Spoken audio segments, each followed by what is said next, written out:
Hey everyone, thanks for joining us here in the Navigant Credit Union Broadcast Center. I'm Molly O'Brien. This is Nidel Batika. He is the owner of Base Station VR Lounge in Providence, Rhode Island, the very first virtual reality experience in Rhode Island. Thanks for joining me today. Thanks for having me. This is awesome. I'm really excited to talk about this. Virtual reality has huge potential to go so many different directions, not only as a business, but in education, on new developing technology. So I was really excited to have our conversation today. As am I.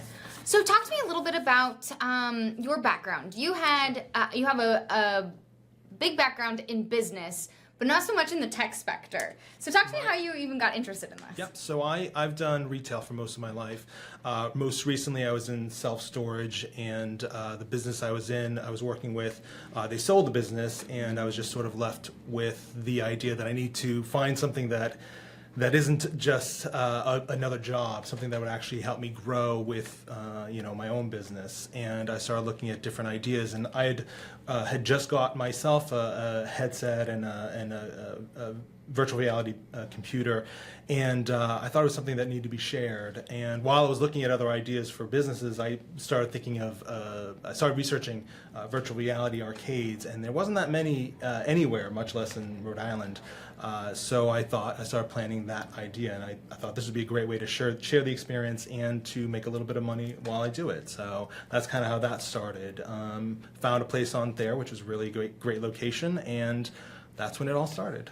That's so cool. So talk to me a little bit about, you brought a headset to show us, and more people I think are becoming used to the idea of virtual reality.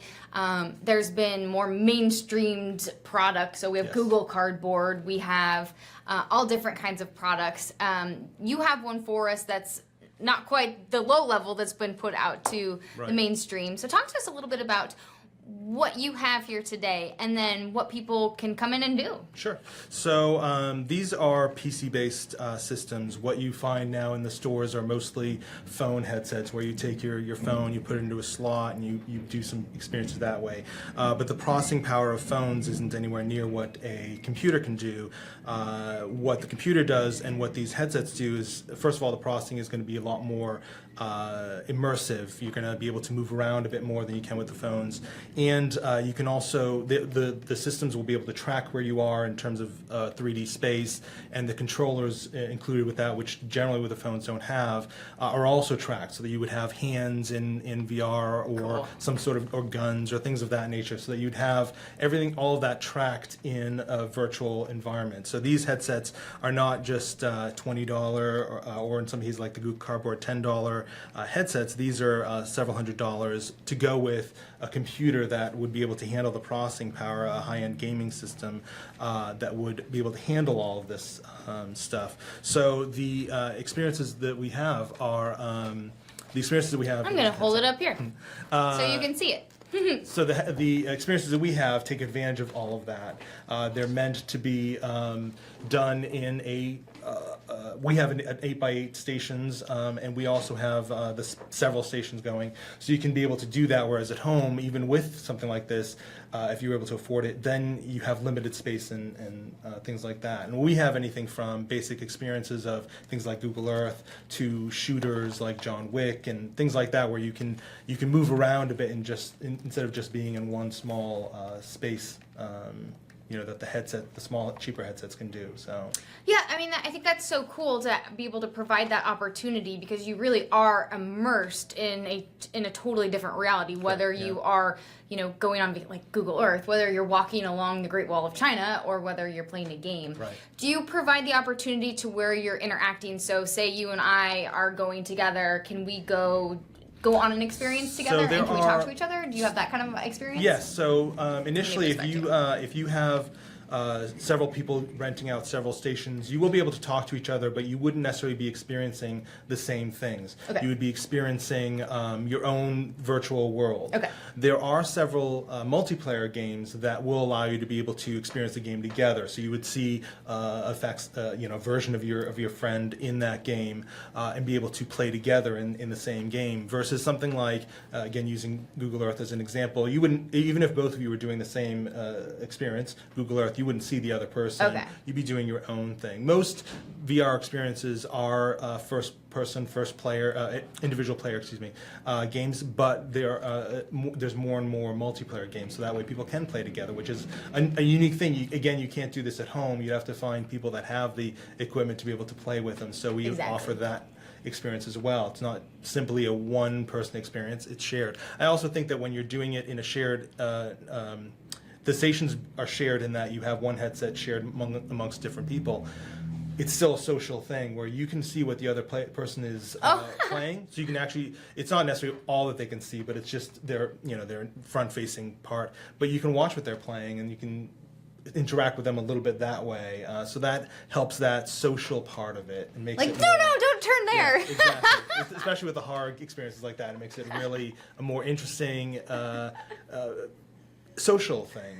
That's fun. Which is one of the reasons why that I'm hoping something like this succeeds, because it's meant to be a social thing. It's not meant to be a individual in a headset and you just leave the world. It's you gotta still have some contact with the real world, and so that helps build that social aspect of it outside of any virtual social apps. That's so fascinating to think about, and what I love about virtual reality is not only do you have the opportunity to go so many places that a lot of people would never be able to travel to, right? Exactly, yeah. Not affordable, not feasible, so we would never be able to have the capacity to go to outer space, Right. But the educational opportunities, just the chances are endless. But like you said, being able to take people from, even if you can't afford something like this at home, you're doing it by yourself possibly, so being able to go with a group of friends or whatever the case may be, to provide that social engagement. So kind of transitioning the conversation, you're located on Thayer Street, which is a college environment, but you're not necessarily catering just to college students. You're providing opportunities for families, so there are children gaming experiences, but you also are providing experiences for professional development as well. Talk to me a little bit about who you're trying to cater to and what the feedback has been. Sure. So ideally, I'm catering to everybody, but the demographic tends to be more of the college-age students, teens, mid-teens to early 30s tends to be the highest demographic. But anybody can do it. I've had people in their 70s do VR. I've had children as young as 5 I think is my youngest, do VR stuff. So anybody in that range could do it. There's experiences for everybody. Not all of it is games, where a big brunt of it is probably a lot of shooters, first-person shooters, but there are things like Google Earth or Tiltbrush, which is a painting program, that aren't games. They're meant for all different ages. We do have primarily, most of our customers are families where they're bringing their kids to celebrate a birthday. I've had birthday parties. I can also take our equipment out and go to an event. So if you have that's cool. a holiday party coming up and you want to do VR, we can bring that to you and set up something so people can experience it not just in our shop, but we can actually go to you and bring that equipment to you, so you can have something unique at your party, which has been pretty successful where we've done it. We've done some marketing events where we've had people come and demo it out, and that's always been a successful thing.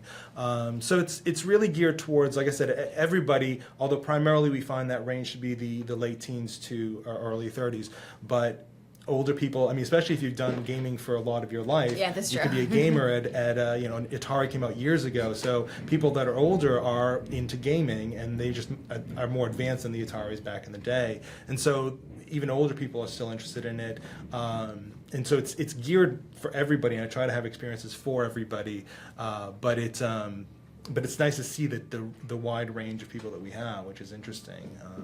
But certain things will apply to certain people. So, going to the office, I might have a certain set of experiences that work really well, or not going to the office, but going to like a party might be different, or going to bringing a kid's birthday party might have a different set of experiences. And I'm trying to make sure that there's a good coverage of all of that different things. So. What do you see the business potential for this? Like we said, you were the first one to open up this kind of experience, a virtual reality experience in Rhode Island. We definitely need more businesses here. We need small businesses. We need big businesses. We need jobs. So we need entrepreneurs like yourself. opening up companies. We need to create jobs here. We want more people to be thinking and innovating like yourself. What do you think the potential is for this type of business is tough. I think for a business, realistically, something like what I'm doing is the limitation to a certain extent of what a business would be providing this kind of service, either remotely or in a shop. The applications of VR are much more wider. Like, there are things where, as you're saying, that you can go to places you wouldn't be able to go, or do things you couldn't be able to do. And there are medical applications, training doctors on not a real patient. So if there's a mistake made, there's nothing to worry about, but they can train on whatever a body in VR, or going to space for astronauts. I've actually had U.S. Sailing come in and try the headsets in a particular sailing game to have it as a way to train people to sail when the weather isn't good. So this is something that just started, and there's so many applications outside of just being an arcade that can be used.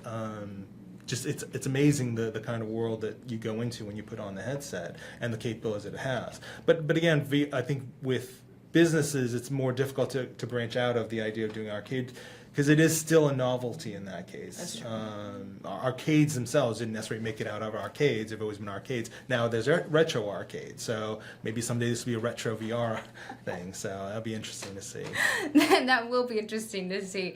Interesting to put it that way. I think the capability of virtual reality is so intense, and like you said, the people who come in and who you meet, whether it's a 5-year-old who's then becomes inspired because they get to see outer space, or they get to go underwater. I remember putting on, what's the Samsung one called? The Gear VR. The Gear VR. Okay, yeah. I did that with the phone, and my phone battery drained like that. But and I swam with sharks. I mean, so the potential with this, and that was not even nearly the. Doesn't even have nearly the capability as, like you said, with a PC. But just being able to go somewhere where you wouldn't be able to do for a child to be put in those experiences, I think is pretty incredible. So pretty neat that you're offering that opportunity. You mentioned that a lot of people that are walking through your door are, kind of like college aged and a little bit older. Who would you like to see? Who would you like to see experience virtual reality?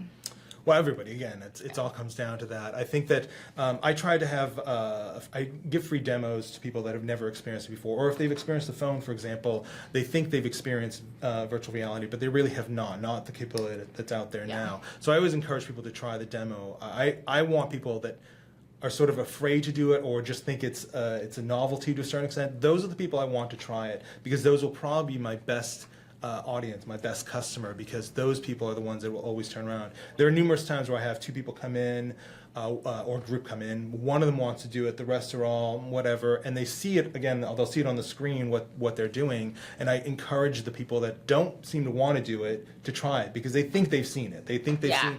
You think you put on the headset and then you have a screen in front of you that's just giant, when really it's a whole world you're wrapped in. So cool. And so I encourage those people, and those people seem to be the most interested in it after the fact, because they now understand what the hype is all about, or what their friend was just going through saying, oh, this is really great. So it's people that just really, it's people that don't know about VR that I want in VR. I want people that just will be my fans, that will tell people about it. And I have a lot of those people that come in, put on the headset, and they just want to tell everybody.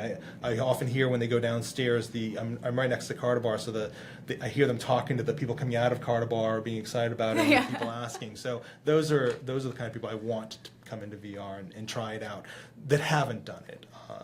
Those are the best people that have tried it. Awesome. Well, thanks so much for joining me today. This has been such a fun discussion. If you want to try virtual reality, hey, why not? Have an experience, give it a shot. You can go check out Base Station VR on Thayer Street over in Providence. You guys are changing your hours here pretty soon, right? After Thanksgiving? Yeah, after Thanksgiving we're going to have some new hours coming up, so that's going to be exciting. But still open, still visible, so go check them out. So, Nindel, thank you so much for joining me here on Go Local Live. I appreciate it. Everyone hang tight as we get set up here for our next guest. Thank you. Awesome. Appreciate it. Thank you. So good to meet you.